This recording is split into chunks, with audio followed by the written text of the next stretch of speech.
ঠিক দুপুর ৩টার সময় চৌধুরী বাড়ির গাড়ির সারি সারি লাইন এসে হৃদিদের বাড়ির নান্দনিকভাবে সাজানো বড় গেটের সামনে থামল। মোট ৮টি বিলাসবহুল গাড়ি একদম তাজা ফুল দিয়ে রাজকীয়ভাবে সাজানো হয়েছে, আর বাকিগুলো সাদাসিধেভাবে এসেছে। সবার সামনে এগিয়ে এসে থামল শুভ্রের নিজের প্রিয় ব্ল্যাক মার্সিডিজ প্রাইভেট কার। গাড়িটির বনেট জুড়ে তাজা লাল আর সাদা গোলাপ আর রজনীগন্ধার এক বিশাল ঘন চাদর বিছিয়ে দেওয়া হয়েছে, যার এক পাশ মায়াবী লতার মতো নেমে এসেছে বাম পাশের হেডলাইটের দিকে। উইন্ডশিল্ডের নিচে কাঁচের কোণ ঘেঁষে বসানো হয়েছে হালকা গোলাপি আর সাদা নেটের টিস্যু কাপড়ের বড় বড় চমৎকার বো এবং রিবন, যা হালকা বাতাসে আলতো করে কাঁপছে। গাড়ির চারপাশে দরজার হাতলগুলোতে রজনীগন্ধার ছোট ছোট ঝালর ঝুলিয়ে দেয়া হয়েছে, আর পেছনের ব্যাগডালা জুড়ে রয়েছে লাল গোলাপের পাপড়ি দিয়ে তৈরি করা একটি সুন্দর হৃৎপিণ্ডের অবয়ব। চকচকে কালো রঙের গাড়ির ওপর সাদা লাল ফুলের এই রাজকীয় কম্বিনেশন দূর থেকেও সবার চোখ ধাঁধিয়ে দিচ্ছে। বরের গাড়ির ড্রাইভিং সিটের দরজা খুলে প্রথমে নিচে নামলো ঈশান, তার পরপরই পেছনের দরজা দিয়ে নামলো রিফাত, আর সবশেষে বেশ গাম্ভীর্য নিয়ে গাড়ি থেকে নামলেন সোহান চৌধুরী। গাড়ির পেছনের সিটে রাজকীয় ভঙ্গিতে বসে আছে শুভ্র। তার পরনে আজ খাঁটি সিল্কের তৈরি একটি অত্যন্ত দামি সোনালী রঙের শেরওয়ানি। শেরওয়ানির কলার থেকে শুরু করে পুরো বুক জুড়ে সূক্ষ্ম সুতো আর জরির নিখুঁত কাজ করা। তার গলার দুপাশ দিয়ে ঝুলে আছে মখমলের একটি রাজকীয় উত্তরীয়, যা শেরওয়ানির আভিজাত্যকে পুরোপুরি ফুটিয়ে তুলেছে। বা হাতের কবজিতে চকচক করছে একটি দামি ব্র্যান্ডেড ঘড়ি। গাড়ি এসে থামলেও শুভ্র এখনও নিচে নামেনি। সে গাড়ির ভেতরে আরাম করে বসেই তার শেরওয়ানির পকেট থেকে ফোনটা বের করল। ফোন স্ক্রিনের আলো তার মুখে পড়তেই সে আলতো হেসে হৃদির হোয়াটসঅ্যাপে মেসেজ করল, চলে এসেছো রুহিনিস? রেডি তো তুই আমার হওয়ার জন্য? মনে রাখিস, আজ যদি তোকে নিজের করে নিয়ে যাই, ফেরার সব রাস্তা তোর জন্য ফরএভার বন্ধ হয়ে যাবে।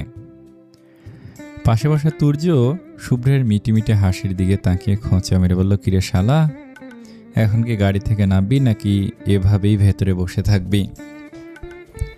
ঠিক তখনই আশপাশের সব মানুষ হইচই করে দৌড়ে গাড়ির সামনে এসে ভিড় জমালো বর দেখার জন্য। রাবেয়া এহসান তাড়াহুড়ো করে একটা রূপোর ট্রেতে মিষ্টি, শরবত আর একটা চকচকে হীরের আংটি সাজিয়ে নিলেন। বাঙালিদের নিয়ম অনুযায়ী বরকে মিষ্টি খাইয়ে কিছু উপহার দিয়ে গাড়ি থেকে নামাতে হয়, তাই রাবেয়া এহসান দ্রুত এগিয়ে এসে শুভ্রের পাশের গাড়ির দরজাটা খুললেন। শুভ্র তখনও নিজের মতো গভীর মনোযোগে ফোন চাপছে। রাবেয়া এহসান কাঁটা চামচ দিয়ে এক পিস রসালো মিষ্টি তুলে শুভ্রের মুখের সামনে ধরে স্নেহের সুরে বললেন, শুভ্র বাবা, হাঁ করো। মিষ্টির কড়া ঘ্রাণে শুভ্রের নাক মুচকে গেল। সে সামনে তাকিয়ে চামচের ডগায় মিষ্টিটা দেখেই মুহূর্তে মুখটা দূরে সরিয়ে নিল। ভুরু কুঁচকে বিরক্তিকর সুরে বলল, হোয়াট আর ইউ ডুইং ফুপি? মিষ্টি কেন? সরো প্লিজ এটা এখান থেকে। রাবেয়া এহসান মিষ্টিটা শুভ্রের মুখের আরও কাছে নিয়ে আবারও স্নেহের সুরে বললেন, একটু খা বাবা, নিয়ম তো, একটুখানি খেতে হয়। শুভ্র নাক সিটকে আরও খানিকটা পিছিয়ে গিয়ে বিরক্তি সুরে বলল, নো ফুপি, সরাও এটা এখান থেকে, আমি খাবো না। পাশ থেকে তুর্যও এবার শুভ্রকে হালকা ধাক্কা দিয়ে বলল, আরে শালা, একটু খা না, খেতে হয়, নিয়ম এইটা। শুভ্র তুর্যের দিকে একদম ফাঁকা চোখে তাকালো।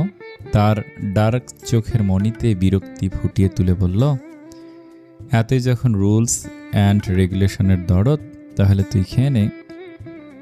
শুভ্রের মুখ থেকে এই চ্যালেঞ্জিং কথাটা শুনেই তুর্য জেদের বসে রাবেয়া এহসানের দিকে তাকিয়ে হাত বাড়িয়ে দিল। সে বলল, আন্টি আমাকে দেন, এই শালার বদলে আমি খেয়ে নিচ্ছি। রাবেয়া এহসান আর কি করবেন, হেসে ফেলে তুর্যকে মিষ্টিটা খাইয়ে দিলেন। বরযাত্রী আর গেটের সামনে থাকা অন্য সব মানুষ তাদের এই কাণ্ড দেখে হো হো করে হেসে উঠল। তুর্য বেশ তৃপ্তি নিয়ে মিষ্টি চিবোতে চিবোতে শুভ্রকে খাপানোর জন্য বলল, তাহলে বউটাও আমায় দিয়ে দে, নিয়ম যেহেতু মানিস না, কারণ কবুল বলাও তো একটা নিয়ম। পরে দেখা গেল কাজী কবুল বলতে গেলে তুই মুখ ফিরিয়ে বলবি আমি কবুল বলবো না। কথাটা শোনা মাত্র শুভ্র একজোড়া জ্বলন্ত আর রাগী চোখে তুর্যের দিকে তাকালো। শুভ্রের ওই মারকুটে চাউনি দেখেই তুর্য আর এক সেকেন্ডও সেখানে দাঁড়ালো না। হাসতে হাসতে সাথে সাথে গাড়ি থেকে নেমে নিরাপদ দূরত্বে চলে গেল। রাবে এহসান এবার আলতো হেসে শুভ্রের ডান হাতের অনামিকায় দামি হীরের আংটিটা পরিয়ে দিলেন। আংটি পরানো শেষ হতেই শুভ্র খুব ধীর স্থির পায়ে রাজকীয় ভঙ্গিতে গাড়ি থেকে নিচে নেমে আসলো। অন্যদিকে হৃদি ফোনে শুভ্রের পাঠানো সে রোমান্টিক মেসেজটা দেখছিল। মেসেজটা পড়ার পর তার মনের ভেতর কেমন যেন এক অদ্ভুত তোলপাড় শুরু হলো। সে নিজের অজান্তেই শুভ্রার হাতটা শক্ত করে ধরে তাকে নিয়ে সোজা ছাদে চলে এসেছে। হৃদি ছাদের রেলিং ধরে নিচে ঝুঁকে গেটের কাছে শুভ্রদের গাড়ি আসা এবং মিষ্টি খাওয়ানোর সব কাণ্ড সাগ্রহে দেখছে। শুভ্র তার পাশে এসে মূর্তির মতো দাঁড়িয়ে আছে, তবে নিচে মজার কাণ্ডে নয়, শুভ্রার চোখ দুটো সম্পূর্ণ নিজের অজান্তেই নিচে দাঁড়িয়ে থাকা ঈশানের ওপর গিয়ে স্থির হয়ে আছে। ঈশান এখন দুই হাত প্যান্টের পকেটে ঢুকে দিয়ে রিফাতের সাথে বেশ মনোযোগ দিয়ে কি যেন একটা কথা বলছে। তার পরনে একটা চমৎকার অ্যাশ রঙের শার্ট আর সাথে ধবধবে সাদা জিন্স প্যান্ট। শার্টের হাতা দুটো নিখুঁতভাবে ভাঁজ করে কুনি পর্যন্ত গোটানো, যার ফলে তার সুগঠিত হাত দুটো স্পষ্ট বোঝা যাচ্ছে। মাথার চুলগুলো খুব সুন্দর করে জেল দিয়ে গুছিয়ে ব্যাকব্রাশ করা, আর বাম হাতের কবজিতে শোভা পাচ্ছে একটি দামি ব্র্যান্ডের ঘড়ি। দূর থেকে হালকা রোদের মধ্যে রোদেলা দুপুরে ঈশানকে দাঁড়িয়ে থাকতে দেখে মনে হচ্ছে কোনো নামি দামি সিনেমার নায়ক শুটিংয়ের মাঝে পোজ দিয়ে দাঁড়িয়ে আছে। শুভ্রা পলকহীন চোখে সেই নায়কের দিকে তাকে রইল, যার বুকে জড়িয়ে যাওয়ার অধিকারটুকু তার আর মাত্র দুদিন পরে চিরতরে হারিয়ে যাবে। ঠিক তখনই চেনা পৃথিবীর সব কোলাহল ছাপিয়ে ঈশানের তীক্ষ্ণ চাহনি আচমকা গিয়ে আশ্রে পড়ল ছাদের ওই শান্ত কোণে, যেখানে শরতের মেঘের মতো বিষাদ বুকে দাঁড়িয়েছিল হৃদি আর শুভ্রা। শুভ্রার দিকে চোখ পড়তে এক লহমায় ঈশানের বুকের ভেতরটা যেন থমকে গেল চারপাশের চেনা বাতাসও। ছাদের রেলিং ধরে পলকহীন নয়নে মেয়েটা তারই দিকে চেয়ে আছে, যেন চাক্ষুষ কোনো মায়ায় আটকে গেছে তার চোখের পাতা। আলতো বাতাসের হিল্লোলে শুভ্রার পিঠময় ছড়িয়ে থাকা অবাধ্য চুলগুলো চঞ্চলা মেঘের মতো উঠছে অবিরত। ঈশান যেন সেই তীব্র চাহনির ভার সইতে পারল না। এক বুক গোপন অস্বস্তি নিয়ে মুহূর্তে নিজের চোখ জোড়া নামিয়ে নিল মাটির পানে। এদিকে বরের সাজে সজ্জিত শুভ্রেরও বেকুল চোখ দুটো ছিটকে গিয়ে পড়ল ছাদের সুনীল সীমানায়। প্রিয়াকে দেখা মাত্রই তার ঠোঁটের কোণে ফুটে উঠল এক সিলতে দুষ্টুমি ভরা হাসি। সবার চোখের আড়ালে নিজের হাতটি ঠোঁটে ছুঁয়ে সে শটান এক বসন্তের হাওয়া ফেলে ফ্লাইং কিস ছুড়ে দিল হৃদির উদ্দেশ্যে। হৃদি লজ্জায় আর বিস্ময়ে চোখ দুটো বড় বড় করে তৎক্ষণাৎ মুখ ফিরিয়ে নিল অন্যদিকে।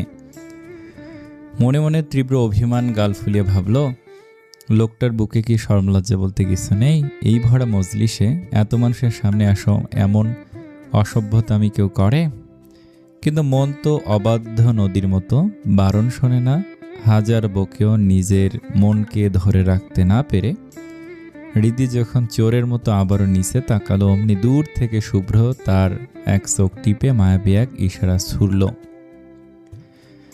সেই ইশারের তীব্র আঘাত যেন তীরের মতো সোজা গিয়ে লাগলো হৃদির অবুজ হার্টে। এক লহমায় স্তব্ধ হয়ে গেল তার হৃদস্পন্দন। সে বেশ বুঝল এই ছাদের কার্নিশে আর এক মুহূর্ত দাঁড়িয়ে থাকা মানেই লোকটার এমন উন্মাতাল ভালোবাসার কাছে আত্মসমর্পণ করা। সে আর ঝুঁকি না নিয়ে দ্রুত শুভ্রার নরম হাতটি নিজের মুঠোয় পুরে এক প্রকার টেনেই ছাদ থেকে নিচে নেমে এলো। কিছুক্ষণের মাঝে মিহি একবার ব্যস্ততা পায়ে নিয়ে দৌড়ে রুমে এসে ঢুকল। শুভ্রাকে ওভাবে শান্ত হয়ে বসে থাকতে দেখে বিস্ময়ের চোখ কপালে তুলে বলল, তুই এখানে? মূর্তির মতো বসে আছিস শুভ্রা, জলদি চল, গেট ধরতে হবে তো। শুভ্রা নিজের বিষণ্ণ চোখ দুটো মাটির দিকে নামিয়ে খুব মৃদু স্বরে বলল, তুই যা বোন, আমার এসবের মাঝে যেতে ইচ্ছে করছে না। মিহি 2 হাত কোমরে হাত দিয়ে কৃত্রিম রাগ মুখ বাঁকিয়ে বলল, কদম কোনো বাহানা চলবো না, চল বলছি, আমরা সব কাজিনরা মিলে আজ 1 লাখ টাকা আদায় করেই ছাড়ব। শুভ্রা মুখে আবারও একরাশ না বোধক শব্দ উচ্চারণ করতে চাইল, কিন্তু মিহি তার কোনো ওজোর আপত্তি না শুনে জোর করেই তার হাতটা টেনে নিয়ে এলো বাড়ির সাজানো গেটের সামনে। সেখানে তখন উৎসবের আমেজ তুঙ্গে ফিতার ওপাশে বরপক্ষের তুর্য, রিফাত আর ঈশান বুক ফুলিয়ে দাঁড়িয়ে আছে, আর তাদের মাঝখানে সোনালি শেরওয়ানির আভিজাত্য নিয়ে রাজপুত্রের মতো শোভা পাচ্ছে শুভ্র। আমন্ত্রিত অতিথিরা ততক্ষণে অন্দরে প্রবেশ করেছে। গেটের ওপরে থরে থরে সাজানো রকমারি মিষ্টি আর কাঁচের গ্লাসে ভরা রঙিন শরবত। সব কাজিনরা মিলে সেখানে এক মায়ার বৃত্ত তৈরি করেছে। আজ এখানে এক লোভনীয় খেলা হবে। শরবতের গ্লাসের নিচে 1000 টাকার মসমসে নোট রেখে সেই শরবত বরপক্ষের কাউকে তুলে নিতে হবে। যদি কোনো চতুর লোক নিখুঁত কৌশলে সেই গ্লাস তুলে শরবতটুকু উদরস্থ করতে পারে, তবে ওই 1000 টাকার নোট চলে যাবে বরপক্ষের পকেটে। আর যদি কোনো ভুল চালে তারা হেরে যায়, তবে দণ্ড হিসেবে তার দ্বিগুণ অর্থ জরিমানা দিতে হবে কনে পক্ষকে। শুভ্রা গেটের এক কোণে এসে লোকচক্ষুর আড়ালে মাথা নিচু করে মূর্তির মতো দাঁড়িয়ে রইল। মিহি 1000 টাকার নোটটি আঙুলের ডগায় উঁচিয়ে ফিতার ওপারে দাঁড়িয়ে থাকা বরপক্ষের সবার উদ্দেশ্যে চ্যালেঞ্জের সুরে বলল, এই নিন আমাদের শর্তের টাকা। এবার আপনাদের দলের কোনো বীর পুরুষ আছেন যিনি এই টাকা ছুঁয়ে শরবতের গ্লাস তুলবেন? রিফাত নিজের কলারটা হালকা ঝাঁকিয়ে বেশ একটা ঝাঁকালো ভাব নিয়ে বলল, আরে এ তো ডাল ভাত ব্যাপার, দাও দেখি টাকাটা আমার কাছে। তার এমন অতি উৎসাহী সংলাপ শুনে ক্ষণে পক্ষের সব কাজিনরা একযোগে খিলখিল করে হেসে উঠল। মিহি মুস্কি হেসে রিফাতের বাড়িয়ে দেয়া হাতের মুঠোয় টাকাটা গুজিয়ে দিয়ে বলল, বেশ তো, দেখা যাক আপনার কেমন সাহস। তবে মনে রাখবেন মিস্টার, এই খেলার নিয়ম কিন্তু বড্ড কড়া। যদি টাকাটা দিয়ে গ্লাস তুলে শরবতটা শেষ করতে পারেন, তবেই এই টাকা আপনাদের। আর যদি একটু এদিক ওদিক হয়, তবে এর ডাবল টাকা জরিমানা গুনে তবেই ভেতরে ঢুকতে হবে। রিফাত টাকাটা হাতে নিয়ে বুক ফুলে একটু হাসল। ঠিক তখনই পাশ থেকে তুর্য এসে তার কাঁধে হাত রেখে ফিসফিস করে সতর্ক বার্তা দিল, রিফাত, সাবধানী করিস দোস্ত, একটু এদিক ওদিক হলেই মান সম্মান শেষ। চারপাশে তখন এক অদ্ভুত নীরবতা। সবার চোখ গিয়ে আটকেছে রিফাতের আঙুলের ডগায়। রিফাত গভীর মনোযোগ দিয়ে 1000 টাকার কসকসে নোটটি শরবতের গ্লাসের নিচে সেই রূপলি ট্রের সরু ফাঁক গলে ভেতরে ঢোকানোর আপ্রাণ চেষ্টা করতে লাগলো। উপস্থিত সবার চোখ তখন কৌতূহলে চকচক করছে। রিফাত কপালে বিন্দু বিন্দু ঘাম জমিয়ে অতি সাবধানে ধীরে ধীরে টাকাটা গ্লাসের নিচে ঢুকিয়ে ফেলল। টাকাটা ভেতরে ঢুকতে বরপক্ষের ছেলেরা একযোগে উল্লাসে ফেটে পড়ল। কেউ কেউ হাততালি দিয়ে ছন্দে সুরে চেঁচিয়ে উঠল, রিফাত, রিফাত, রিফাত। কিন্তু আসল খেলা তো এখনো বাকি। টাকা ঢুকলেও রিফাত এখন গ্লাসটা তোলা শ্বাস পাচ্ছে না। তার কেন যেন মনে হচ্ছে টাকার কোনা ধরে একটু টান দিলেই ভরপুর শরবতের গ্লাসটা উল্টে গিয়ে সব রস মাটিতে মিশে যাবে। রিফাতের এমন কিংকর্তব্য বিমূঢ় আর কাঁচুমাচু দশা দেখে কনেপক্ষের মেয়েরা হাসতে হাসতে একে অপরের গায়ে গড়িয়ে পড়তে লাগলো। এতক্ষণের মেঘাচ্ছন্ন মন কেমন যেন এক ফুৎকারে উবে গেল শুভ্রার। সেও আর নিজের ভেতরের এই বাঁধ ভাঙা আনন্দ চেপে রাখতে পারল না। একরাশ মুক্ত ঝরানো খিলখিল হাসিতে মুখরিত হয়ে উঠল চারপাশ। আর ঠিক সেই মায়াবী মুহূর্তে ঈশান এক তীব্র মুগ্ধতা নিয়ে তাকালো শুভ্রার ওই চাঁদের মতো হাসি মুখটার দিকে। তার চেনা গণ্ডি পেরিয়ে মনটা যেন এক লহমায় হারিয়ে গেল। মেয়েটার ফর্সা গালে আবারও সেই চেনা টোল পড়েছে। মনে মনে এক দীর্ঘশ্বাস ফেলে ঈশান ভাবল, ইস, কি যে মিষ্টি লাগছে মেয়েটাকে আজ। শুভ্রা হাসতে হাসতে এবার তার রূপলি কণ্ঠের সুর ছিটকে দিল রিফাতের দিকে। কি হলো রিফাত ভাইয়া, কিছুক্ষণ আগে তো নিজেকে খুব বড় বীর পুরুষ দেখাচ্ছিলেন, এখন হাত কাঁপছে কেন আপনার? এবার গ্লাসটা তুলুন দেখি। রিফাত নিজের কলারটা আরেকটু উঁচিয়ে বুক টান টান করে বেশ বীরত্বের সুরে বলল, আরে আমি কেন ভয় পাবো, এই তো এখনই তুলে দেখাচ্ছি। কথাটা শেষ করে সে নিজের ডান হাতের 2 আঙ্গুলে মসমসে নোটটা চেপে ধরল আর অন্য হাতে উপুর হয়ে থাকা কাঁচের গ্লাসটি শূন্যে তোলার চেষ্টা করল। কিন্তু বিধিবাম গ্লাসটা সামান্য একটু উপরে উঠতেই ভারসাম্য হারিয়ে উল্টে গেল আর মুহূর্তের মাঝেই ভেতরের সবটুকু রঙিন শরবত ট্রের ওপর গিয়ে গড়িয়ে মাটিতে পড়ে গেল। ব্যাস, চারপাশ জুড়ে কনেপক্ষের মেয়েদের আনন্দের শোরগোল আর চিৎকার আকাশ ছিল।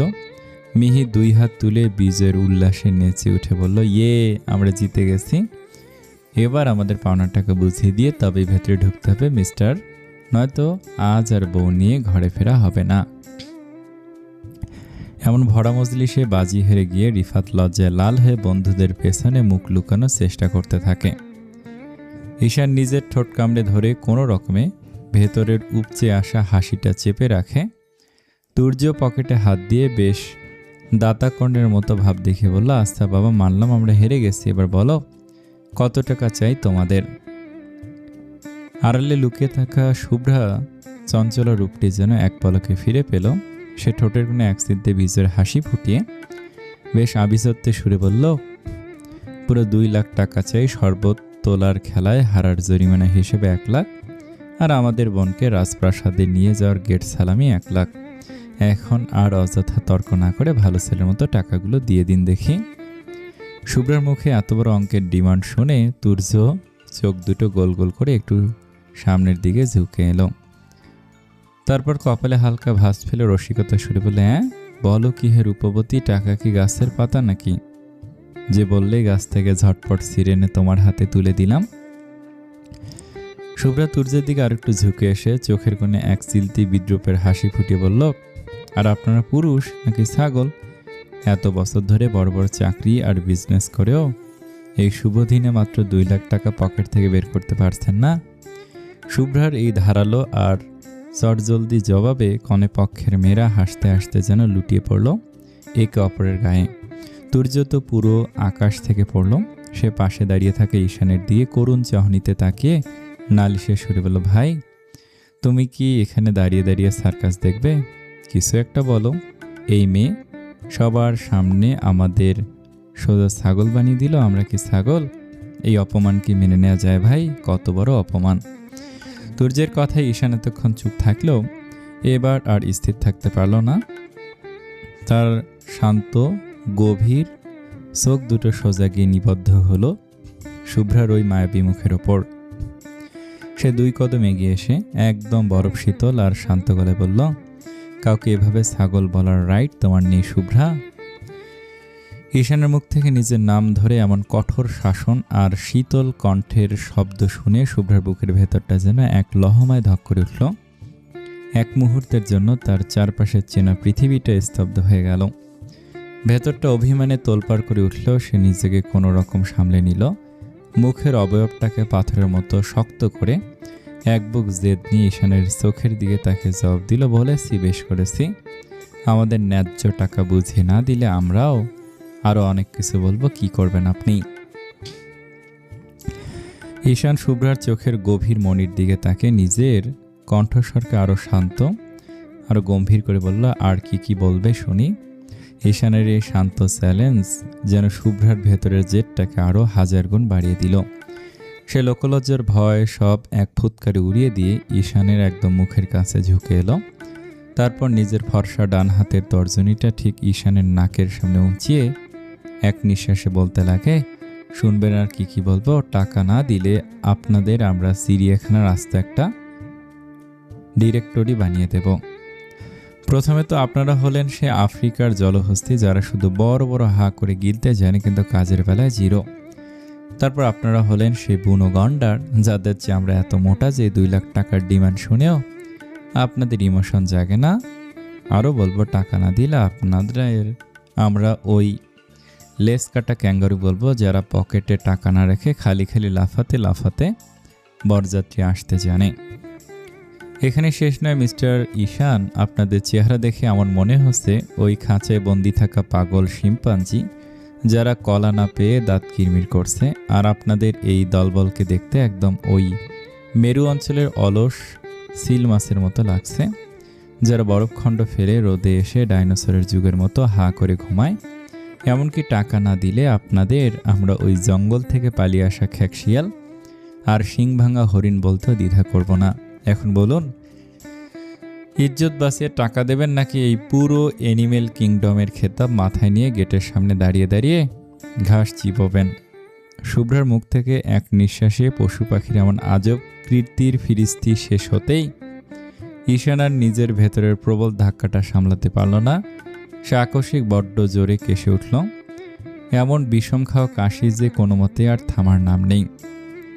ঈশানের এই অবস্থা দেখে তুর্য আর রিফাত ভরকে গিয়ে তাড়াতাড়ি পাশ থেকে এক গ্লাস ঠান্ডা পানি বাড়িয়ে দিল। ঈশান এক ঢোকে পুরো গ্লাসের পানিটা খেয়ে তবেই যেন একটু স্বস্তি পেল। বড় বড় শ্বাস নিতে নিতে সে লাল হয়ে যাওয়া চোখে শুভ্রার দিকে তাকালো। সে খয়েরি পরি তখন নিজের দুই হাত বুকের উপর শক্ত করে ভাঁজ করে মুখটা একটু কুঁচকে বেশ একটা বিজয়ের অহংকার নিয়ে তারই দিকে তাকিয়ে আছে। চারপাশের মেয়েরা তো হাসির চোটে একে অপরের গায়ে ঢলে পড়ছে, কেউ কেউ হাসতে হাসতে একদম লুটিয়ে পড়ার জোগাড়। অবশেষে গেটের সেই তুমুল বাকযুদ্ধ আর মিষ্টি মধুর ঝগড়াঝাটিতে কনেপক্ষের মেয়েরায় হাসি শেষ হাসল। বরের বন্ধুদের সমস্ত বুদ্ধি আর অজুহাত বুড়ো আঙুল দেখে পুরো 2 লাখ টাকাই আদায় করে ছাড়ল তারা। টাকাটা মিহির হাতে আসতেই সব মেয়েরা খুশিতে এবং বীজের উল্লাসে চিৎকার করে উঠল। এরপর রীতি মেনে শুভ্রের সামনে একটি চকচকে কাঁচি তুলে দেওয়া হলো ফিতা কাটার জন্য। শুভ্র নিজের ভেতরের চরম বিরক্তিটা চেপে রেখে একটানে ফিতাটা কেটে দিল। ফিতা কাটার সাথে সাথে চারপাশ হাততালির শব্দে মুখরিত হয়ে উঠল। ঠিক পর মুহূর্তে মিহি আর তার সাথে থাকা আরও কয়েকটা চঞ্চল মেয়ে দুষ্টুমি ভরা হাসিতে মেতে উঠে একসাথে কয়েকটা পার্টি স্প্রে টিগার করে দিল বরপক্ষের ছেলেদের ওপর।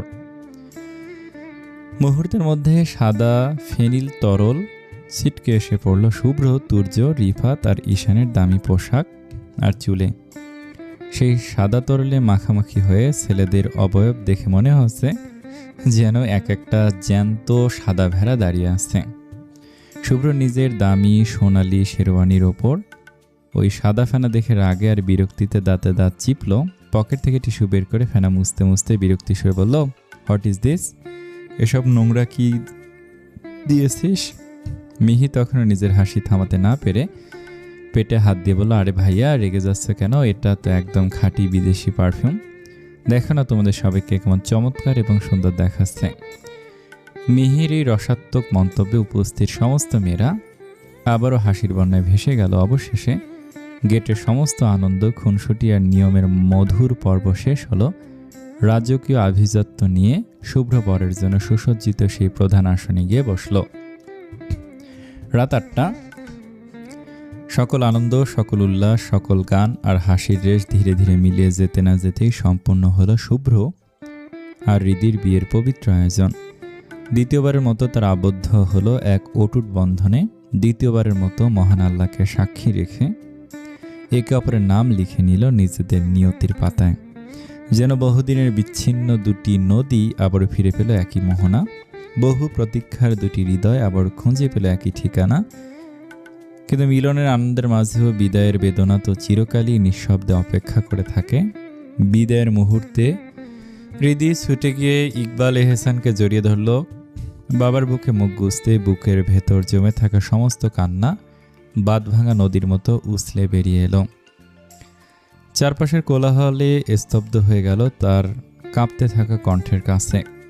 আব্বু, আমি জানি আজ তুমি তোমার সমস্ত চাওয়া হারিয়ে আমার সমস্ত পাওয়া পূর্ণ করে দিয়েছ। নিজের স্বপ্নকে নিঃশব্দে বিদায় জানিয়ে আমার স্বপ্নকে দুহাত ভরে আশীর্বাদ করেছ। তুমি চাইলে আমাকে তোমার ইচ্ছের পথে হাঁটাতে পারতে, কিন্তু তার বদলে আমার সুখের পথে নিজের হৃদয়টাই বিছিয়ে দিয়েছ। আমি জানি আমি তোমার সেই মেয়ে হতে পারিনি যে মেয়েকে নিয়ে তুমি নিখুঁত সব স্বপ্ন এঁকেছিলে। তোমার পছন্দের মানুষকে জীবনসঙ্গী করতে পারিনি, কিন্তু বিশ্বাস করো আব্বু, ভালোবাসা বড় অদ্ভুত এক অনুভূতি। সে কারো অনুমতি নেয় না, কারো নিয়ম মানে না। সে নিঃশব্দে আসে, হৃদয়ের দুয়ারে কড়া নাড়ে, তারপর একদিন সমস্ত অস্তিত্ব নিজের করে নেয়। শুভ্র ভাইও আমার জীবনে ঠিক তেমন করে এসেছিল, যেন পথের ধারে পড়ে থাকা এক নামহীন ফুল, যার দিকে প্রথমে কেউ ফিরেও তাকায় না, অথচ সেই ফুলের সুবাস কখন যে আমার সমস্ত ঋতুকে নিজের করে নিয়েছে আমি নিজেও জানি না। আজ মনে হয় সেই ফুলের ঘ্রাণই আমার সকাল জাগে, সেই ফুলের ঘ্রাণই আমার সন্ধ্যা নামে। সেই সুবাস ছাড়া আমার আকাশ ফিকে লাগে, বাতাস বিষণ্ণ লাগে, পৃথিবীর সমস্ত রং মলিন লাগে। মনে হয় ফুলটা যদি ঝরে যায় তবুও তার ঘ্রাণ আমার আত্মার ভেতর বেঁচে থাকবে। ফুলটা যদি হারিয়েও যায় তবুও তার স্মৃতি আমার নিঃশ্বাসের সঙ্গে মিশে থাকবে। আব্বু, পৃথিবীতে হাজার ফুল ফুটুক, হাজার সুবাস ভেসে আসুক, তবুও আমার হৃদয় খুঁজবে শুধু সেই এক টুকরো ঘ্রাণ, যে ঘ্রাণে আমি আমার জীবন চিনেছি, আমার ভালোবাসা চিনেছি, নিজেকেও নতুন করে চিনেছি। তুমি আমাকে ক্ষমা করে দিও আব্বু, যদি কোনো দিন তোমার স্বপ্নের আকাশে আমি মেঘ হয়ে এসে থাকি, যদি কোনো দিন তোমার প্রত্যাশার প্রদীপে অজান্তে অন্ধকার নামিয়ে দিয়ে থাকি, তাহলে তোমার এই অবাধ্য মেয়েটাকে ক্ষমা করে দিও। কারণ আমি তোমার অবাধ্য হতে চাইলেও তোমার ভালোবাসার কাছে কোনোদিন অবাধ্য হতে পারিনি। আজ আমি তোমার বুক ছেড়ে অন্য এক ঘরে যাচ্ছি, কিন্তু বিশ্বাস করো, মেয়েরা শুধু ঠিকানা বদলায়, বাবার প্রতি ভালোবাসা বদলায় না। সময় বদলায়, ঋতু বদলায়, কিন্তু জীবন বদলায়। কিন্তু বাবার জন্য মেয়ের হৃদয়ে যে ভালোবাসার নদী বয়ে চলে, তার স্রোত কোনোদিন থামে না, কোনোদিন শুকিয়ে যায় না। বলে রিদি বাবার বুকে মুখ লুকে আরো জোরে কেঁদে উঠল। তার কান্না যেন আর শুধু কান্না ছিল না, ছিল বুকের ভেতর জমে থাকা বছরের পর বছর ধরে লুকিয়ে রাখা সব অভিমান, সব ভয়, সব ভালোবাসার একসাথে ভেঙে পড়া। বাবার পাঞ্জাবি ভিজে যাচ্ছিল মেয়ের চোখের জলে, আর সে ভেজা কাপড়ের ভাজে ভাজে জমা হচ্ছিল বিদায়ের নির্মম সত্যটা। ইকবাল এহসান মেয়ের মাথায় স্নেহভরা হাত বুলিয়ে দিলেন, তারপর তাকে আরো শক্ত করে নিজের বুকে জড়িয়ে ধরে নরম কণ্ঠে বললেন, দূর পাগলি, তোকে কে বলেছে তুই ব্যর্থ মেয়ে? আমার চোখে তুই কোনোদিন ব্যর্থ ছিলি না, আজও না। আমি তো শুরু থেকেই শুভ্রকে মনে মনে পছন্দ করতাম, মনে মনে ভাবতাম এমন একটা ছেলে যদি আমার ঘরের জামাই হতো। কিন্তু মানুষের চাওয়া আর সৃষ্টিকর্তার চাওয়া তো এক হয় না মা। তাই নিজের মনের কথাগুলো কখনো মুখে আনিনি, অথচ দেখ, সৃষ্টিকর্তা না চাইলে কিছুই হয় না। হয়তো তিনি আমার বুকের গভীরে লুকিয়ে থাকা সেই ইচ্ছেটাই শুনে ফেলেছিলেন, তাই তো আজ সত্যি সত্যি শুভ্র আমার ঘরের জামাই হয়ে গেল। তিনি থামলেন, গলাটা কেঁপে উঠল, তুই বরং আমাকে ক্ষমা করে দিস মা, তোকে অনেক কষ্ট দিয়েছি, অকারণে বকাঝকা করেছি, অনেক সময় এমন ব্যবহার করেছি যেটা মনে করলে আজও আমার নিজের কষ্ট হয়।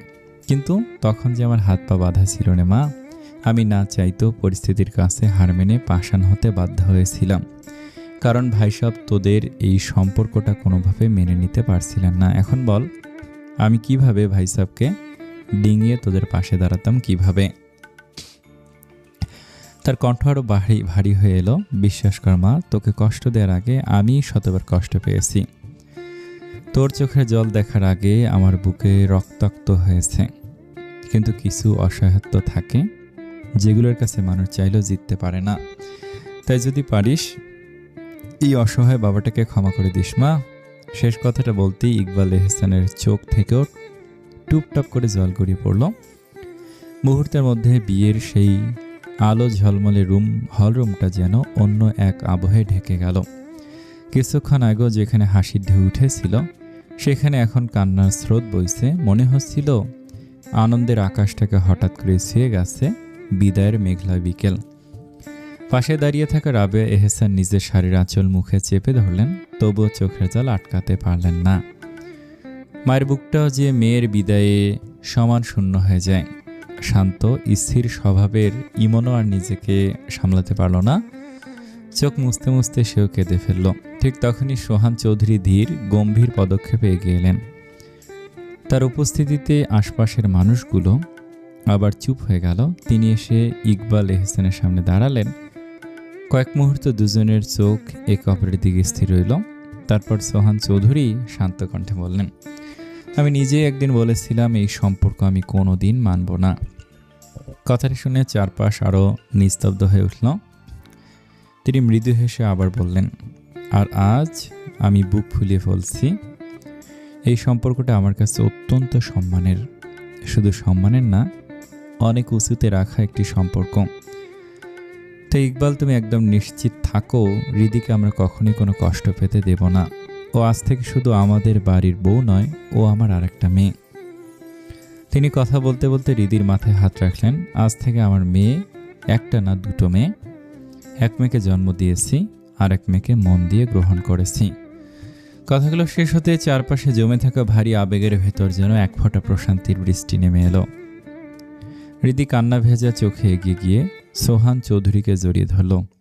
সেই জড়িয়ে ধরাটা ছিল না শুধু মামা শ্বশুরকে আলিঙ্গন করা, ছিল দুটি পরিবারের মাঝখানে দাঁড়িয়ে থাকা সমস্ত সংকোচ, সমস্ত দূরত্ব আর সমস্ত অচেনাকে এক নিমেষে আপন করে নেয়ার এক নীরব স্বীকৃতি।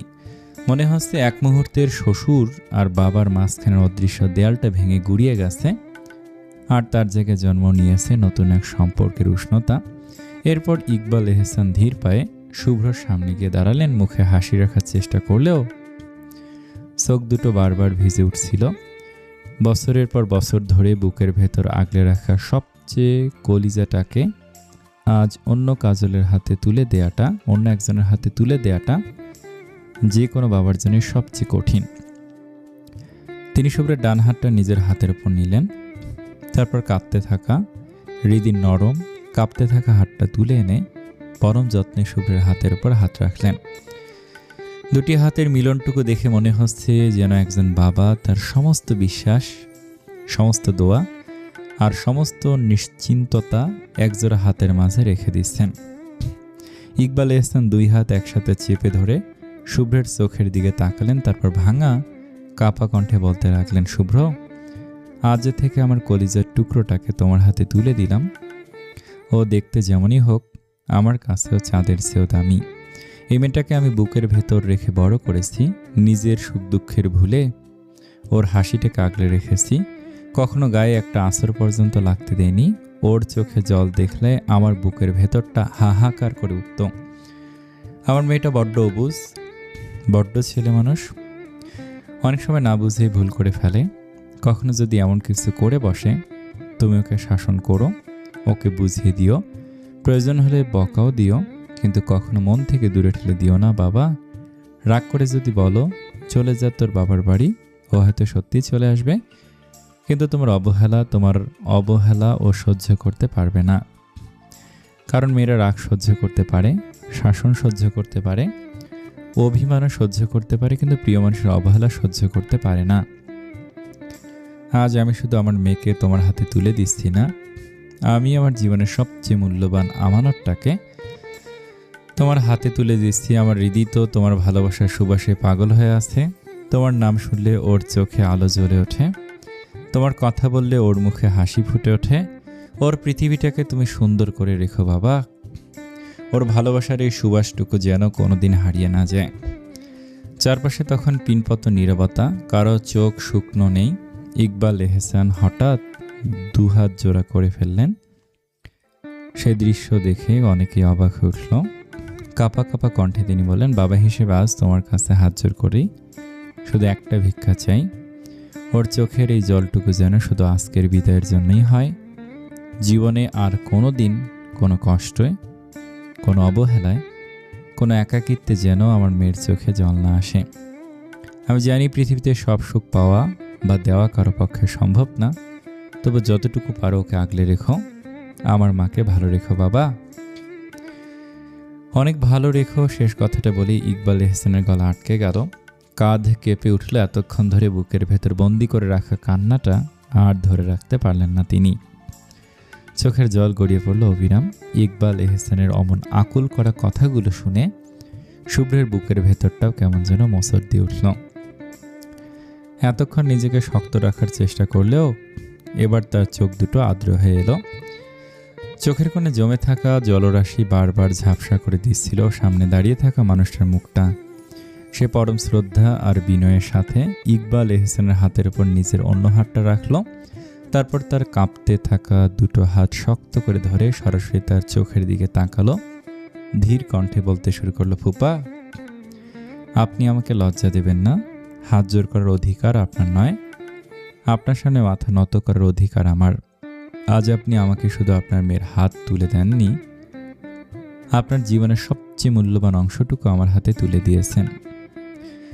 একজন বাবার বুকের ভেতর যে পৃথিবীটা বছরের পর বছর ধরে বাস করে, আজ সেই পৃথিবীটার দায়িত্ব আমার কাঁধে এসেছে। হৃদি আপনার কাছে কলিজার টুকরো, আর আমার কাছে সে আমার সমস্ত অস্তিত্বের কারণ। মানুষ বেঁচে থাকে শ্বাসে, আর আমি বেঁচে আছি হৃদিকে ভালোবেসে। হৃদি আমার সেই মানুষ যার নাম শুনে আমার সবচেয়ে খারাপ দিনটাও সুন্দর লাগে। ও আমার সেই মানুষ যার হাসি দেখলে মনে হয় পৃথিবীতে এখনও সৌন্দর্য বেঁচে আছে। ও সেই মানুষ যার চোখের জল আমার বুকের ভেতর রক্তক্ষরণ ঘটায়, যার এক ফোঁটা হাসি আমার সমস্ত ক্লান্তি ভুলিয়ে দেয়। আমি জানি না আমি কতটা ভালো স্বামী হতে পারবো, কিন্তু আমি এটুকু জানি ওকে কষ্ট দিয়ে শান্তিতে ঘুমানোর ক্ষমতা আল্লাহ আমাকে দেননি। ওকে কাঁদিয়ে ভালো থাকার স্বার্থপরতা আমার নেই, ওকে অবহেলা করার মতো শক্ত হৃদয় আমার নেই, কারণ হৃদি আমার জীবনের কোনো অংশ না ফুপা, হৃদি আমার জীবন। আপনি জানেন, মানুষ যখন খুব প্রিয় কোনো জিনিস হারানোর ভয় পায়, তখন সেটা বুকের কাছে চেপে ধরে রাখে। আমি হৃদিকে ঠিক সেভাবে আগলে রাখতে চাই। আপনি বললেন ও অবুঝ, হ্যাঁ মেয়েটা অবুঝ, কিন্তু জানেন ফুপা, পৃথিবীর সবচেয়ে সুন্দর মানুষগুলোই একটু অবুঝে হয়, কারণ তারা হিসাব করতে জানে না, তারা শুধু মন দিয়ে ভালোবাসতে জানে। আজ এই পবিত্র মুহূর্তে আপনাকে আমি কোনো প্রতিশ্রুতি দিতে চাই না, কারণ প্রতিশ্রুতি অনেকেই দেয় কিন্তু সময়ের সঙ্গে ভুলে যায়। আমি শুধু আমার হৃদয়ের কথাটা বলতে চাই। যেদিন থেকে হৃদি আমার জীবনে এসেছে, সেদিন থেকে আমার সব দুঃখ, কষ্ট, হাসি, কান্না, স্বপ্ন, বাস্তবতা সব কিছুর মাঝখানে ওর নাম জড়িয়ে গেছে। আর যদি আমাকে জিজ্ঞেস করা হয় আমার সবচেয়ে প্রিয় আশ্রয় কোথায়, আমি কোনো বাড়ির নাম বলবো না, কোনো শহরের নামও বলবো না, আমি শুধু বলবো আমার আশ্রয়ের নাম হৃদি। তাই ওর চোখের জল মুছে দেওয়ার জন্য আমাকে আলাদা করে শিখতে হবে না ফুপা। মানুষ নিজের চোখে ধুলো পড়লে যেমন কষ্ট পায়, আমি তেমনই কষ্ট পাই ওর চোখে জল দেখলে। আপনি নিশ্চিন্ত থাকুন, আমি ওকে শুধু স্ত্রী হিসেবে ঘরে তুলব না, আমার জীবনের সম্মান হিসেবে আগলে রাখবো। ও যদি কোনোদিন অভিমান করে, আমি তার অভিমান ভাঙাবো। ও যদি কোনোদিন পথ হারিয়ে ফেলে, আমি তার হাত ধরে পথ দেখাবো। ও যদি কোনোদিন ক্লান্ত হয়ে যায়, আমি তার বিশ্রামের ছায়া হব। আর যদি কোনোদিন পৃথিবীটা ওর বিরুদ্ধে দাঁড়িয়ে যায়, তাহলে পৃথিবীর বিপরীতে দাঁড়িয়ে আমি একাই ওর পাশে থাকব। কারণ ভালোবাসা মানে শুধু হাত ধরা নয়, ভালোবাসা মানে শেষ পর্যন্ত হাতটা না ছাড়া। আপনি আজ যে আমানতটা আমার হাতে তুলে দিলেন, ইনশাআল্লাহ সেই আমানতকে আমিও আমার শেষ নিঃশ্বাস পর্যন্ত সম্মান, মর্যাদা আর ভালোবাসা দিয়ে আগলে রাখব। আর যেদিন আমার জীবনের শেষ সূর্যটা অস্ত যাবে, সেদিনও আমার হৃদয়ের শেষ স্পন্দনটার সাক্ষী দেবে আমি হৃদিকে ঠিক প্রথম দিনের মতোই ভালোবেসেছিলাম। কথাগুলো শেষ করে শুভ্র হৃদির কান্নামাখা মুখটার দিকে গভীর দৃষ্টিতে তাকালো। তারপর হৃদির হাতটা শক্ত করে ধরে ইকবাল এহসানের দিকে চোখ তুলে শান্ত অথচ ভারী কণ্ঠে বলল, যাকে ছাড়া থেমে যায় আমার পুরো পৃথিবী, যার অনুপস্থিতিতে ভারী হয়ে ওঠে আমার প্রতিটা নিঃশ্বাস, যাকে দেখলেই বিষণ্ণ আকাশেও বসন্ত নেমে আসে, যার হাসি তালো হয়ে যায় আমার সমস্ত অন্ধকার, যার কাছে জমা আছে আমার পৃথিবীর সব সুখ, যার সান্নিধ্যে বেঁচে থাকে আমার সমস্ত শান্তি, যার অস্তিত্বে জড়িয়ে আছে আমার প্রাণ, যার মাঝে হারিয়ে গেছে শুভ্র নামে সেই মানুষটা। একটু থামলো সে, হৃদি হাতটা আরো শক্ত করে ধরে নিচু অথচ কাপা গলায় বলল, সেই মানুষটাকে কষ্ট দেওয়ার ক্ষমতা আল্লাহ আমাকেও দেয়নি।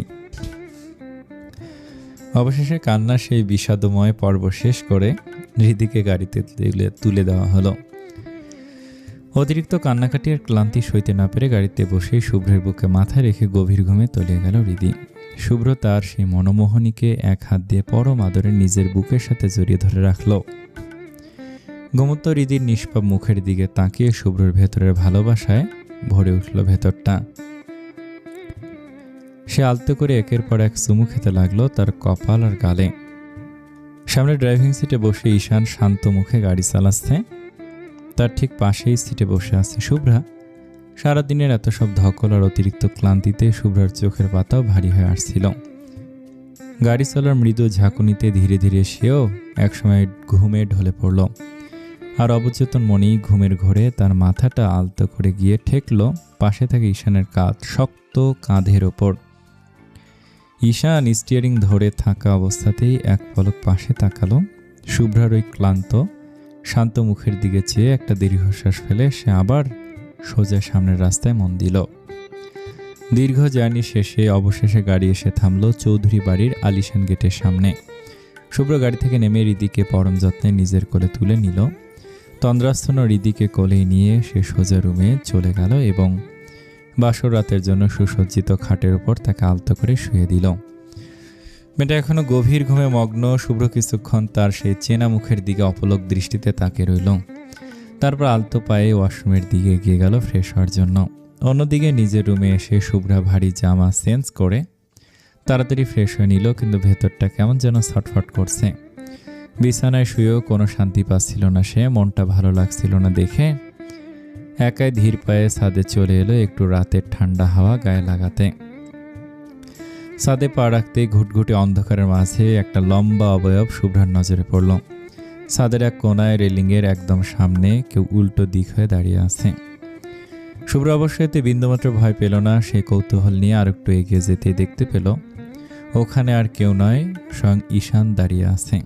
দুই হাত পকেটে গুজে সে শূন্য আকাশের দিকে তাকিয়ে কি যেন ভাবছে। শুভ্র স্তব্ধ হয়ে দাঁড়িয়ে রইল। বেশ কিছুক্ষণ সে দূর থেকে ঈশানের চওড়া পিঠের দিকে অপলক তাকিয়ে থাকল। বুকের ভেতরটা কেমন যেন হু হু করে উঠল তার। সে আর নিজের উপর নিয়ন্ত্রণ হারাতে চায় না, তাই নিজেকে সামলে নিয়ে কোনো কথা না বলে চুপচাপ পেছন ফিরে চলে আসতে চাইল। কিন্তু ঠিক তখনই শুভ্রের দিকে না তাকে ঈশান হঠাৎ নিস্তব্ধতা ভেঙে বলে উঠল, কথা বলবেন আমার সাথে? ঈশানের সেই চেনা গম্ভীর কণ্ঠস্বরটা যেন তীরের মতো সোজা গিয়ে শুভ্রার কলিজায় লাগলো। তার পায়ের পাতা দুটো ওখানে থমকে গেল। এক কদমও সামনে বাড়ানোর শক্তি রইল না। সে শক্ত করে চোখ দুটো বন্ধ করে নিজের ঠোঁট কামড়ে ধরল, যাতে ভেতর থেকে উপচে আসা কান্নার শব্দটা কোনোভাবে বাইরে বেরিয়ে না আসে।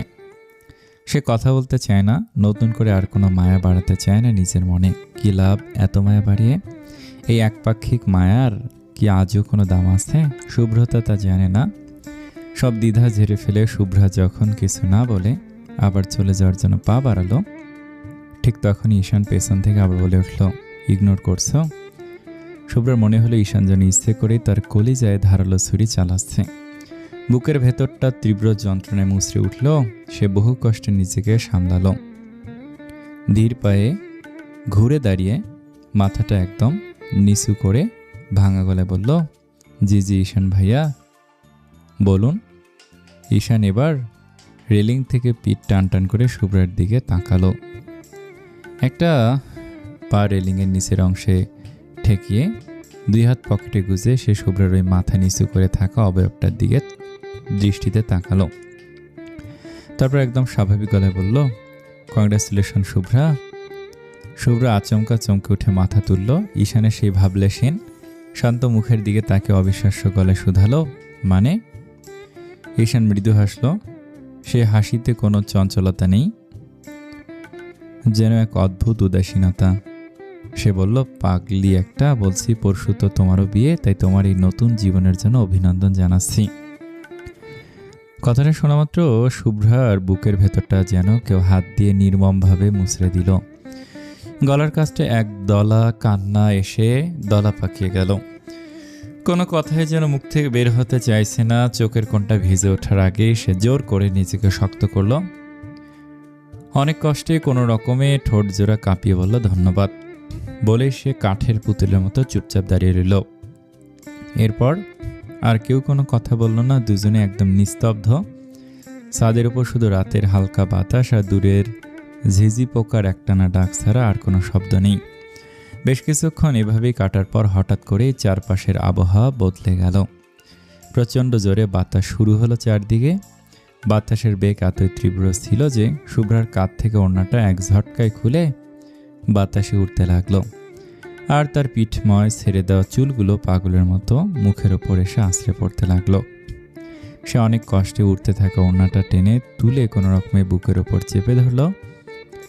তারপর চুলগুলো এক হাত দিয়ে সরিয়ে ঈশানের দিকে তাকালো। দেখলো ঈশান ততক্ষণে অন্যদিকে মুখ ফিরিয়ে রেলিং ধরে দাঁড়িয়ে আছে। শুভ্রা আর এক মুহূর্ত সেখানে দাঁড়িয়ে থাকা নিরাপদ মনে করল না।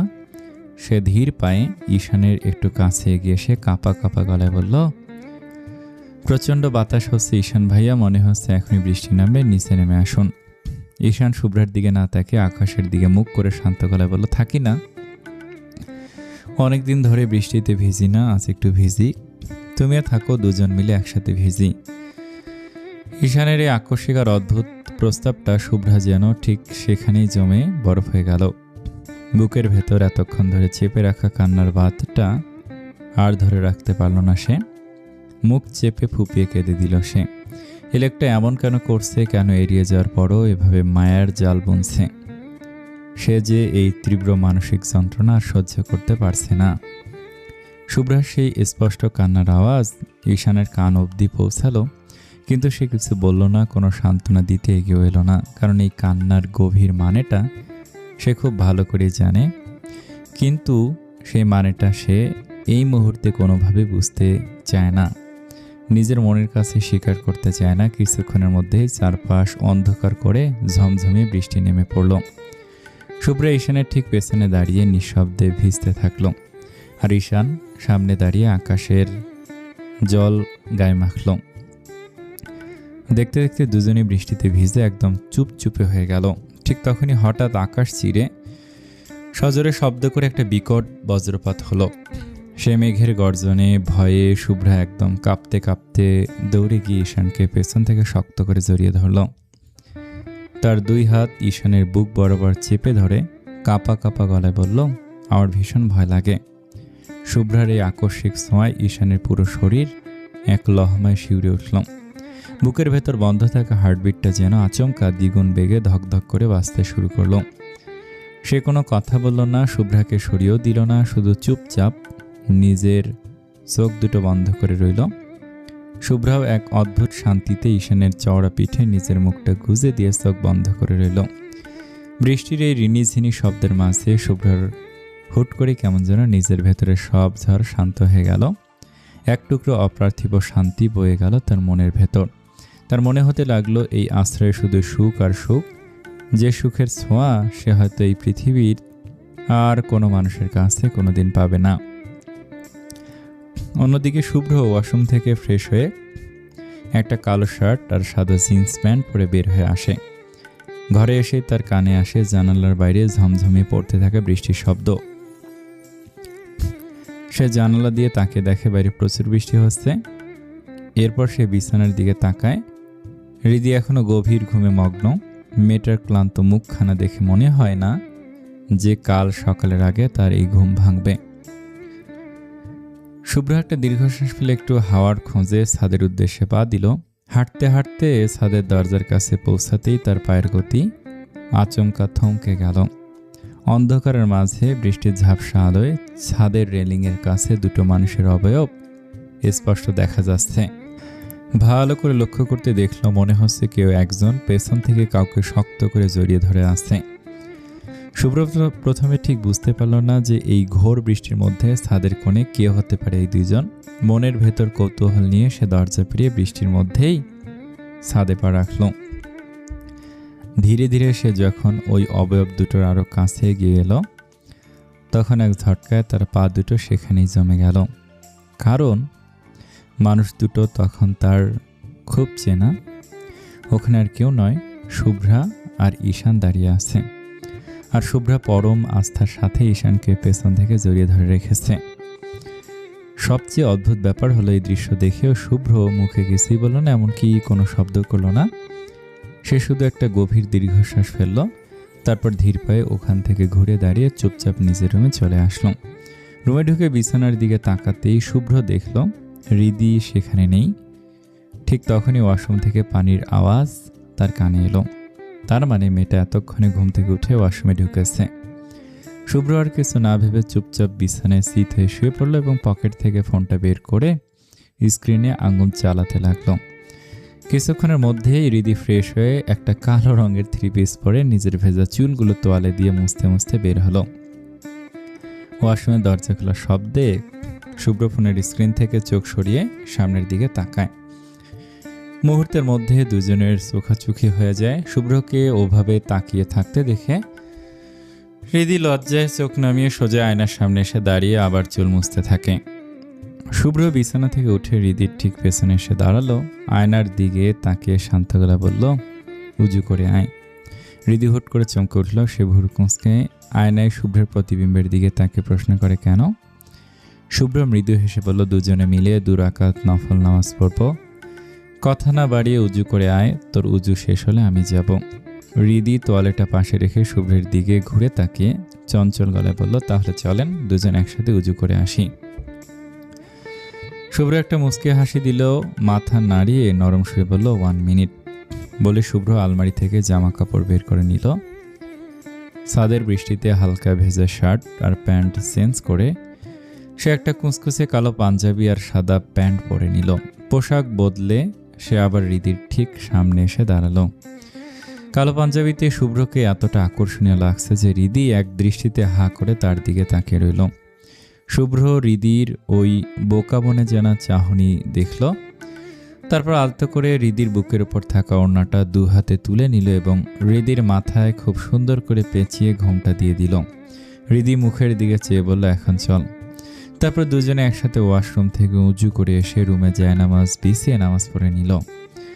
নামাজ শেষে শুভ্র জায়নামাজে বসেই পাশে ঘুরে হৃদির নরম গালটা আলতো করে ধরে তার কপালে গভীর ভালোবাসার একটা চুমু খেল। তারপর সেই ভুবন ভুলানো হাসি দিয়ে হৃদির চোখের দিকে তাকিয়ে পরম আকুলতায় বলল, শুধু এই জন্মে নয়, একটা মানুষের যতবার জন্ম সৃষ্টিকর্তা লিখে রেখেছেন, প্রতিটা জন্মেই যেন আল্লাহ তোকে শুধু আমার জন্যই সৃষ্টি করেন। প্রতিটা জীবনে যেন তুই আমার প্রথম ভালোবাসা হোস, আমার শেষ আশ্রয় হোস। আর প্রতিবারই যেন আমি নতুন করে তোকে খুঁজে পাই, নতুন করে ভালোবাসতে পারি, ঠিক আজকের মতোই, নিঃস্বার্থ আর ভালোবাসাহীন, সীমাহীন ভালোবাসায়। শুভ্রের পবিত্র আর আকুল করা কথাগুলো হৃদির মনের একদম গভীরে গিয়ে আঘাত করল। সে আর নিজের ভেতরের আবেগের বাঁধ ধরে রাখতে পারল না। জায়নামাজে বসা অবস্থাতেই সে হাঁটু করে এগিয়ে গিয়ে শুভ্রকে শক্ত করে জড়িয়ে ধরে তার বুকে মুখ লুকিয়ে কেঁদে দিল। বুকের ভেতর জমা থাকা সব সুখ আর ভালোবাসা বহিঃপ্রকাশ ঘটিয়ে হৃদি কাঁদতে কাঁদতে লাগলো। শুভ্র ভাইয়া, আমি যে কত বড় ভাগ্যবতী তা হয়তো আমি নিজেও জানি না। যে মানুষকে পাওয়ার জন্য আমি রাতের পর রাত জায়নামাজে চোখের জল ফেলেছি, আজ সেই মানুষটা আমার সামনে বসে আমাকে এভাবে চাইছে, এর চেয়ে বড় আর কোনো পাওয়া আমার জীবনে আর হতে পারে না। আপনি তো শুধু আমার এই জন্মের ভালোবাসা নন ভাইয়া, আপনি আমার রুহু বা আত্মার সাথে মিশে গেছেন। সৃষ্টিকর্তা যদি আমাকে 1000টা জীবনও দেন, আমি প্রতিটা জীবনের প্রতিটা সেকেন্ডে শুধু আপনাকেই চাইব। আপনার এই বুকের চেয়ে নিরাপদ কোনো আশ্রয় আমার এই পুরো দুনিয়ায় আর কোথাও নেই। আমি কোনো রূপ রঙের মোহ চাই না ভাইয়া, আমি শুধু আপনার ওই খাঁটি ভালোবাসাটা আজীবন আগলে রাখতে চাই। ভালো আল্লাহর কাছে আমারও শুধু একটাই চাওয়া, যে পবিত্র বন্ধনে আজ আমরা আবদ্ধ হলাম, মৃত্যুর পরেও যেন জান্নাতে আমাদের এই জোড়া অক্ষত থাকে। আপনি কখনো আমাকে ছেড়ে যাবেন না ভাইয়া, আপনার ওই ভালোবাসার আলো ছাড়া আমি যে এক মুহূর্ত বাঁচতে পারবো না। হৃদির এমন আকুল করা কান্নার ভালোবাসার স্বীকারোক্তি শুনে শুভ্রের বুকের ভেতরটা এক অদ্ভুত মায়ে মুচড়ে উঠল। সে নিজের 2 হাতে হৃদির মুখটা আলতো করে উপরে তুলল। তারপর নিজের বৃদ্ধাঙ্গুলি দিয়ে হৃদির গাল বেয়ে পড়া অশ্রুবিন্দুগুলো পরম যত্নে মুছে দিয়ে তার চোখের দিকে তাকিয়ে নরম অথচ গভীর কণ্ঠে বলতে লাগলো, পাগলি একটা, এমন করে কাঁদিস না তো, তোর চোখের এই জল দেখলে আমার বুকটা ফেটে যায়। তুই বললি না তুই কত বড় ভাগ্যবতী, আসলে ভাগ্যবতী তুই নস হৃদি, সবচেয়ে বড় ভাগ্যবান তো আমি, যে মেয়েটা আমার মতো একটা ছেলেকে নিজের পুরো দুনিয়া বানিয়ে নিয়েছে, যে আমার ভালোবাসার সুবাস ছাড়া নিজের অস্তিত্বই কল্পনা করতে পারে না, তাকে নিজের অর্ধাঙ্গিনী হিসেবে পাওয়া তো আমার 7 জন্মের ভাগ্য। আজ থেকে এই শুভ্র শুধু তোর, একান্তই তোর। তুই যেমন আমার বুকেই তোর সবচেয়ে নিরাপদ আশ্রয় খুঁজে পাস, ঠিক তেমনই এই অবাধ্য শুভ্রেরও শান্ত হওয়ার একমাত্র জায়গা কিন্তু তোর ওই কোলটাই। তোকে ছেড়ে যাওয়ার কথা তুই স্বপ্নেও ভাবিস না। তুই ছাড়া আমার এ জীবনে আর কোনো ডিরেকশন নেই, কোনো গন্তব্য নেই। আজ এই জায়নামাজে বসে তোকে কথা দিচ্ছি, জীবনের প্রতিটা মোড়ে, প্রতিটা কঠিন পরিস্থিতিতে আমি তোর হাতটা এভাবেই শক্ত করে ধরে রাখবো। তোর সব আবদার, তোর সব পাগলামি আমি সারা জীবন এভাবেই মাথায় করে রাখবো। তুই শুধু এভাবেই আমাকে ভালোবেসে যাস রিদি, বাকি দুনিয়াটা আগলে রাখার দায়িত্ব আমার। কথাগুলো শেষ করে রিদি শুভ্রর কপালে আরও একবার আলতো করে ঠোঁট ছোঁয়ালো, যেন তার প্রতিটা কথার সত্যতার সিলমোহর এঁকে দিল সে স্পর্শে। তারপর দুজনে একসাথে বিছানায় গা এলিয়ে দিল। রিদি শুভ্রের চওড়া বুকে মাথা রেখে পরম শান্তিতে চোখ বুঝল। যেন এক পৃথিবীর সব ক্লান্তি ভোলানো আশ্রয়। চোখ বন্ধ রেখে সে একটুখানি নড়ে চড়ে বসলো, তারপর নরম গলায় আবদার করলো, আমাকে একটা গান শোনাবেন? শুভ্র একটু মৃদু হেসে নিচু গলায়, শুধালো, গান শুনবি? রিদি শুভ্রের শার্টের বোতামটা আঙ্গুল দিয়ে আলতো করে জড়িয়ে ধরে বলল, শুভ্র তার কপালে নিজের চিবুক ঠেকে বলল, কি গান শুনতে ইচ্ছে করছে তোর, বল। রিদি শুভ্রের বুকের ওমে আরও একটু লেপটে গিয়ে ফিসফিসে বলল, আপনার মনে যে সুরটা এই মুহূর্তে আমার জন্য বাজছে আপনি সেটাই শোনাবেন। আচ্ছা, বলে শুভ্র রিদির মাথায় পরম আদরে বিলি কেটে দিতে দিতে চোখ বন্ধ করলো। ঘরের মৃদু আলো আর বাইরের বৃষ্টির রিনিঝিনি শব্দের সাথে মিলিয়ে সে একদম নিচু, জাদুকারী আর আকুল করা গলায় গেয়ে উঠল, ঘুম না আসা রাতে তুমি আমার কল্পনাতে, জ্যোৎস্না মাখা চাঁদে তুমি আমার বন্দনাতে, এসে তুমি দাও দেখা, এভাবে কি যায় থাকা, আমি আছি কাছাকাছি তোমার অপেক্ষাতে, ঘুম না আসা রাতে তুমি আমার কল্পনাতে, জ্যোৎস্না মাখা চাঁদে তুমি আমার বন্দনাতে। গানটা শেষ কলিটুকু গেয়েই শুভ্র নিচের দিকে তাকালো। সে ভেবেছিল রিদি হয়তো এতক্ষণে ঘুমিয়ে পড়েছে, কিন্তু না, সে রিদির দিকে তাকে দেখে মেয়েটা তার দিকে কাজল কালো বড় বড় চোখ দুটো মেলে পরম মুগ্ধতায় তাকিয়ে আসছে। শুভ্রর নাকে নিজের নাক ঠেকে দুষ্টিমি করে বলল, কিরে এখনো ঘুমাসনি? রিদির সাথে সাথে এক অদ্ভুত লজ্জায় শুভ্রের বুকে নিজের মুখটা পুরোপুরি লুকিয়ে ফেলল। তারপর ভেতর থেকে জড়িয়ে যাওয়া চঞ্চল গলায় বলল, ধর, এত কিউট একটা বর যার একদম বুকের ভেতর জড়িয়ে ধরে রাখে তার চোখের ঘুম আসে বলুন? তার উপর আপনার এই জাদুকরী কণ্ঠের এত মায়া, এত সুন্দর গান, কিভাবে গান আপনি? আপনার তো কোনো বড় ব্যবসায়ী না হয়ে দেশের সেরা গায়ক হওয়া উচিত ছিল। শুভ্র রিদির এই মিষ্টি প্রশংসা আলতো করে হেসে উঠল। ঘরের নিস্তব্ধতা যেন সে হাসির শব্দে আরও মধুর হয়ে উঠল। সে রিদির চিবুকটা আলতো করে ধরে মুখটা উপরে তুলল, তারপর চোখের ভুরু নাচিয়ে গভীর অথচ রসিকতা শুয়ে বলল, আরে পাগলি, আমি তো গায়কই। রিদি এবার সত্যি সত্যি ভুরু কুঁচকে শুভ্রের চোখের দিকে তাকিয়ে বলল, কিভাবে? আপনি আবার কবে থেকে গায়ক হলেন? শুভ্র ঠোঁটের কোণের ভুবন ভুলানো হাসিটা আরও চওড়া করে বলল, গায়ক কি শুধু তারাই যারা মঞ্চে দাঁড়িয়ে হাজারটা পাবলিকের সামনে গান শুনিয়ে হাততালি কুড়োয়? কিছু গায়ক এমনও থাকে রে রিদি, যারা নিজেদের সুর আর তাল শুধু একজনের জন্যই জমিয়ে রাখে, নিজের সেই একদম একান্ত মনের মানুষটার জন্য। আমি হলাম ঠিক সেই জাতের গায়ক। আমি অন্য কার জন্য নই, আমি সারা জীবন তোর জন্য শুধু একার গায়ক। শুভ্রের সেই অমোঘ ঘোর ভালোবাসায় মাখানো জবাবটা শোনা মাত্র রিদির পুরো মনটা এক অপার্থিব সুখে ভরে উঠল। সে খিলখিল করে হেসে উঠে আবার শুভ্রের বুকে মাথাটা শক্ত করে চেপে ধরল। তার মনে হলো এই বুকের ধকধকানিটাই আসলে তার জীবনের সবচেয়ে সুন্দর গান, যা সে আজীবন এভাবেই জড়িয়ে ধরে শুনে যেতে চায়। শুভ্র রিদির চুলে আলতো করে হাত বুলাতে বুলাতে নিচু গলায় বলল, ঘুমিয়ে যাবি?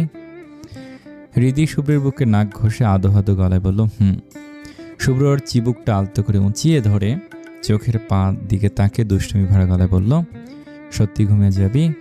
রিদি চোখের পাতা পিটপিট করে তাকে বলল, তো আর কি করব? শুভ্র ঠোঁটের কোণে এক সিলতে চাতুরি হাসি ফুটিয়ে রিদির একদম কানের কাছে মুখ নিয়ে ফিসফিস করে বলল, একটু আদর করতে দিবি না? শুভ্রের এমন সরাসরি আর চনমনে কথায় রিদি মুহূর্তের মধ্যে লজ্জায় লাল হয়ে গেল।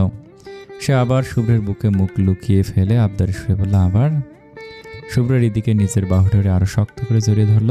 ওর কানের লতিতে আলতো করে নিজের ওষ্ঠ শুয়ে গভীর অথচ মাতাল করা কণ্ঠে বলল, তোর মতো এমন মোহময়ী সুন্দরী বউ চোখের সামনে থাকলে কি আর নিজেকে ধরে রাখা যায় রে পাগলি।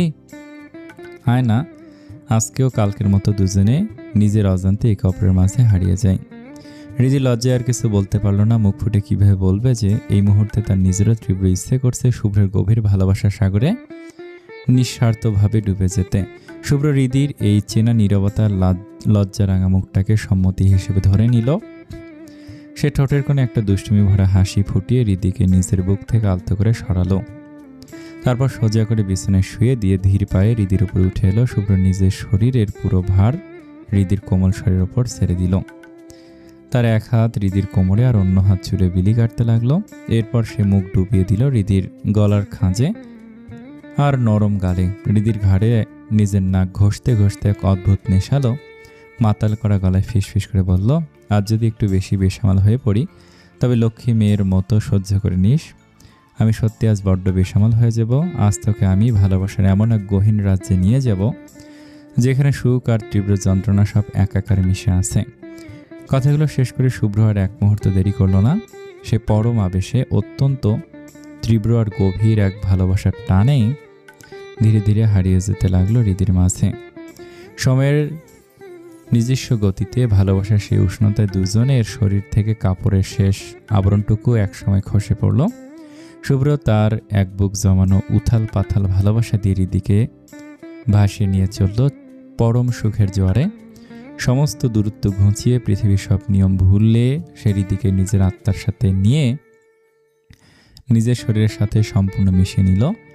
শেষ রাতের প্রথম রাতের সেই সেনা মাদকতা পেরিয়ে দ্বিতীয়বারের মতো তারা আজ আবার একে অপরের মাঝে সম্পূর্ণ হারিয়ে গেল। সুসজ্জিত বাসর ঘরের সে নিস্তব্ধতার মাঝে তখন কেবল দুটি তৃষ্ণার্ত হৃদয়ের ঘন ঘন নিঃশ্বাসের ওঠানামা আর জানালার বাইরে একটানা ঝমঝমিয়ে পড়তে থাকা বৃষ্টির রোমাঞ্চকর শব্দ। আসসালামু আলাইকুম। আর মনে হয় এক পর্ব আছে। তো কি এই গল্পটা কেমন লাগলো কমেন্টে জানান। নতুন গল্প এসে গেছে, সেটাও কেমন লাগলো সেটাই কমেন্টে জানাবেন। অনেক ভালো থাকবেন। আসসালামু আলাইকুম।